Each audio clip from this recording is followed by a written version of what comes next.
কিনা?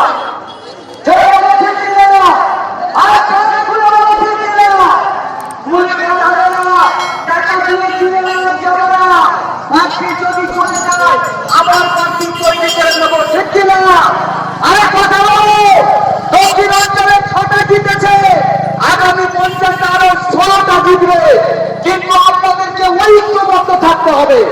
যারা আমাদেরকে নিয়ে ভাঙলে খায়, সবাই কিন্তু আইএসএফ কে দেখে এসেছে, আইএসএফ কিন্তু কারণ থেকে যায়নি।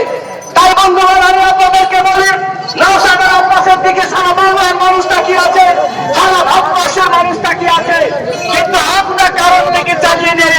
তোমার ডাক শুনে না কেউ আসে, তুমি একলা চলো রে। তোমার ডাক শুনে না যদি কেউ আসে, তুমি একলা চলো রে। এই নীতি আমরা মাথায় রাখবো।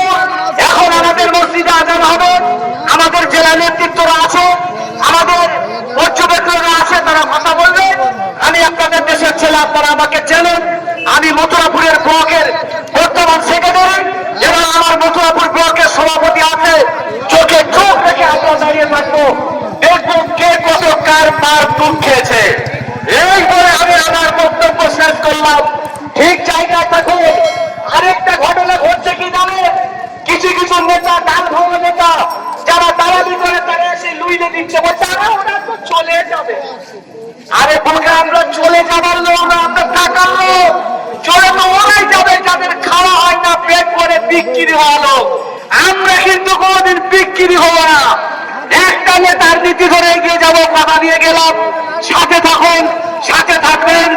আগামী লোকসভা নির্বাচনে আমাদের আইএসএফ এর মনোনীত প্রার্থী নওশাদ ভাইজান তিনি আছেন, আমার মিডিয়া বন্ধুরা আছেন, সারা বাংলা আপনারা দেখতে পাচ্ছেন। যেভাবে আমরা লড়বো, সেইভাবে এগিয়ে যাব। সকলে এক থাকবো, ভালো থাকবো, সুস্থ থাকবো, এই কামনা করে এই দলের প্রতিষ্ঠাতা বড় ভাইজান আব্বাস সিদ্দিকী জিন্দাবাদ, আমাদের প্রান্তীয় ছোট ভাইজান জিন্দাবাদ, আইএসএফ এর মনোনীত প্রার্থী অজয় কুমার দাস জিন্দাবাদ এবং আইএসএফ জিন্দাবাদ বলে আমি আমার বক্তব্য শেষ করলাম।